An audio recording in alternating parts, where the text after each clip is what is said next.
What if I told you that the stress and the suffering and the frustration that you experience during the weight loss process is 100% your choosing? Whether you know it or even believe it, most of the stress and the struggle that we experience in life is because we are using our imaginations incorrectly. And if you practice and apply the stuff that I'm going to teach you in this video, it's going to revolutionize the way you experience weight loss and life in general. You'll be able to cut out the stress and you'll be able to make the weight loss process easy. But it does take practice, and I'm going to give you each and every one of the steps in today's video. So one of my favorite teachers, one of my favorite thought leaders, Sadhguru, he says, your psychological process is entirely your drama.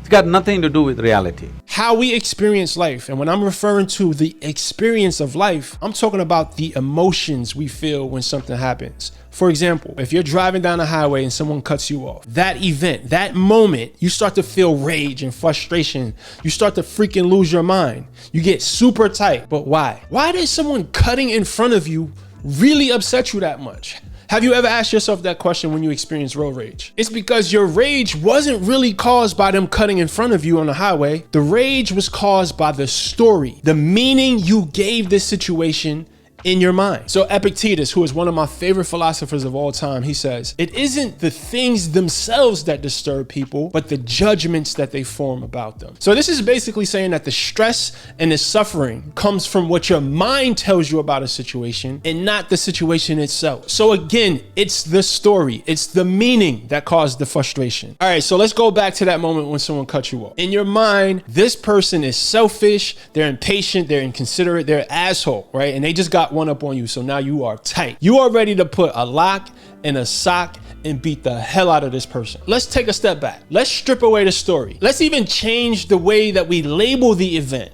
So instead of saying this person cut me off, let's just say that this person inserted their car in front of yours. Even changing the way you explain it should cause you to feel different about the situation already. Okay, so let's go back to that moment when this person inserted their car in front of yours in traffic. And let's say you didn't allow your mind to create this story. You just experienced it for what it was, minus the labels, minus the judgment, minus the assumptions. It automatically changes how that experience feels. All of a sudden, it goes from this frustrating moment of rage and frustration to just another moment during your commute to work. And this illustrates perfectly how your mind creates the stress and suffering with these imaginary stories that it just comes up with. And most of the time, these stories are not even true, right? I really want you guys to understand this, because the moment that this connects, the moment you can deeply understand what I just explained to you, it changes everything. But it does take practice to have this sort of awareness. The reason why that this changes your life forever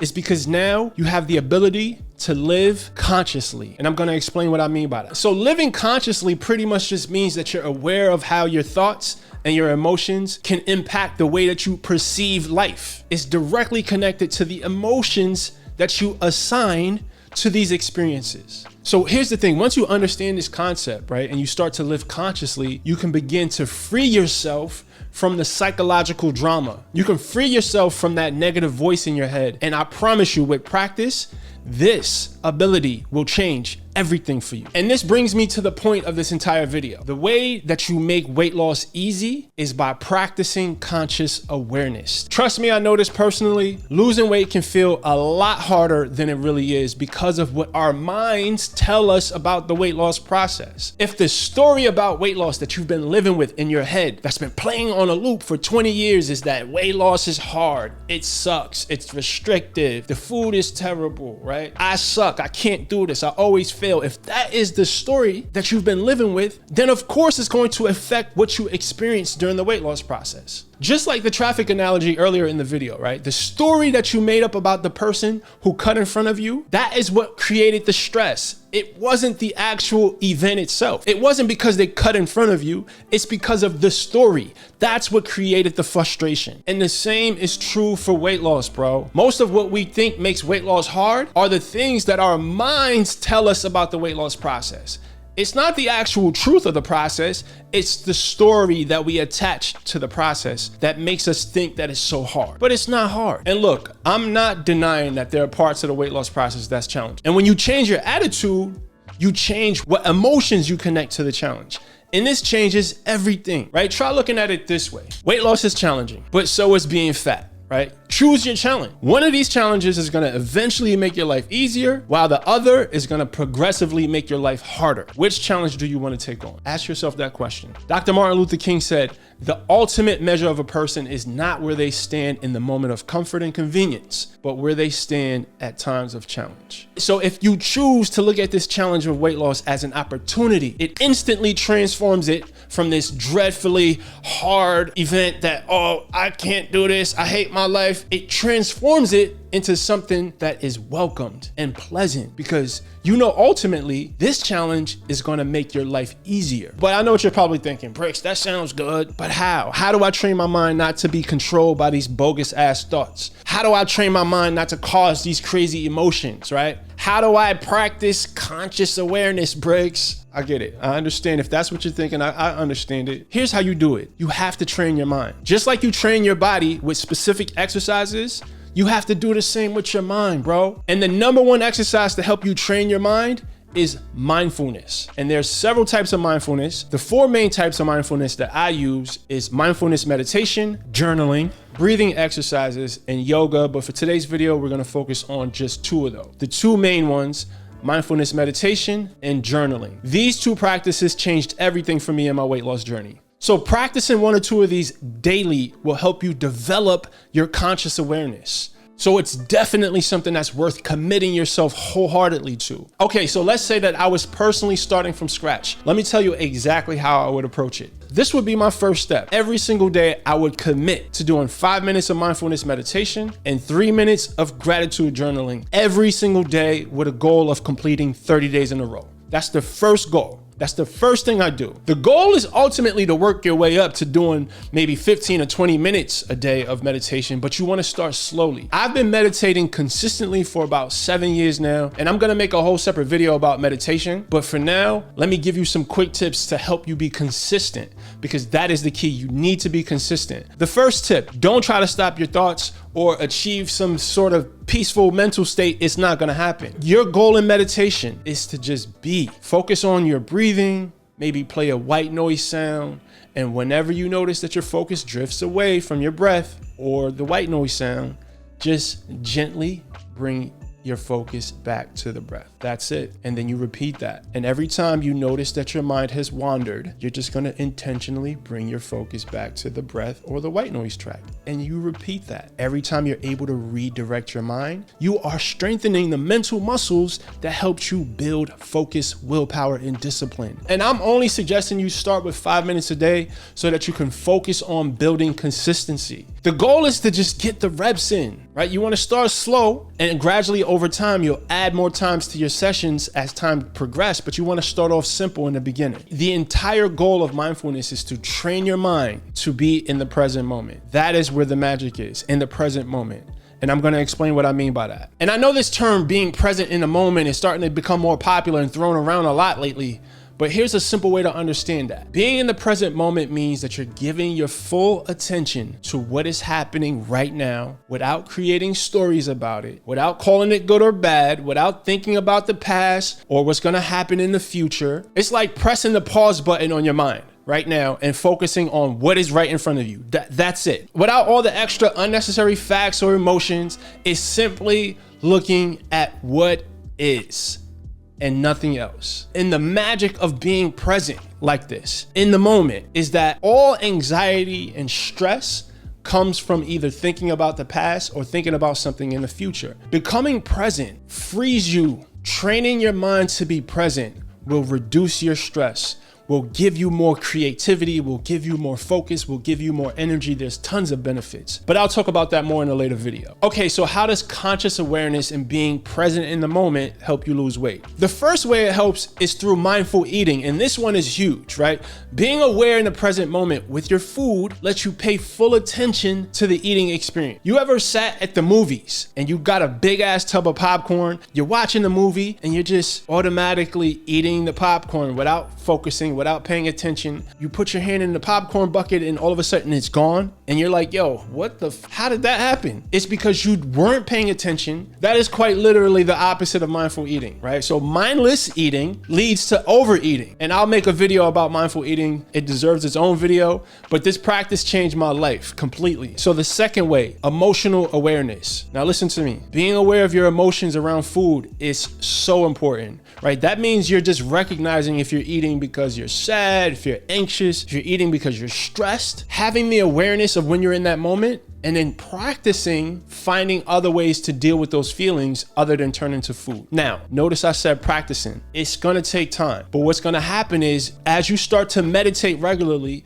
you'll start to notice whenever these thoughts pop into your head that create stress. All right, so let's say during meditation, you have a thought that causes stress, and this thought creates this tightness in your chest. And later that week, you notice that same tightness in your chest when you started craving beer after work or cake, right? You start to associate these feelings that you feel in your body that you notice during meditation to these emotions, which helps sharpen your awareness around your emotional eating tendencies. All right, so here's an example. During meditation, you start to notice that whenever a certain thought pops up, a thought that creates a stress response in your body, because you're simply paying attention to your breath, you're paying attention to your bodily sensations. You notice this tightness in your chest when that stress comes into your body. You never noticed it before, but now you're sitting in meditation, you start to notice these things. A few days later, you notice the same exact sensation in your chest, but now that sensation is attached to a craving to overeat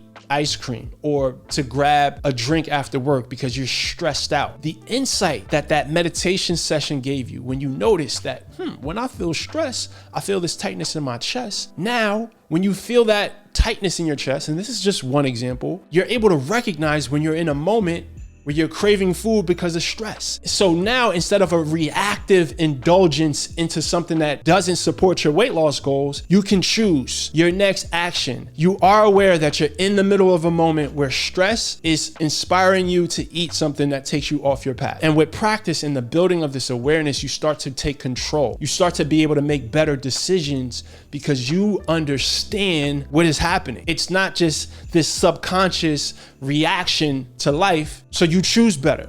When you know better, you choose better. Which leads to the next point, conscious decision making, right? Your awareness of the moment when you're in a stress eating situation, right? The awareness is what allows you to make a conscious decision instead of a reactive behavior. So now it's like, I'm stressed. Instead of allowing your brain to just drive you to the cupboard to overeat Oreo cookies, now you're like, oh shit, no, I'm in that moment. Let me not go to the cupboard. Let me go for a walk instead. Let me call a friend instead. Let me do some breath work instead. Let me do a quick meditation to just get my mind out of that state. And that, again, comes with practice. When you're present and you're aware, you make better choices. It's simple math, right? Because you are consciously choosing what to do or eat, and you're not letting your subconscious or your emotions make the decision for you. And that makes all the difference. And the last way that conscious awareness helps you with this is that it helps you manage your stress. And Lord knows that this one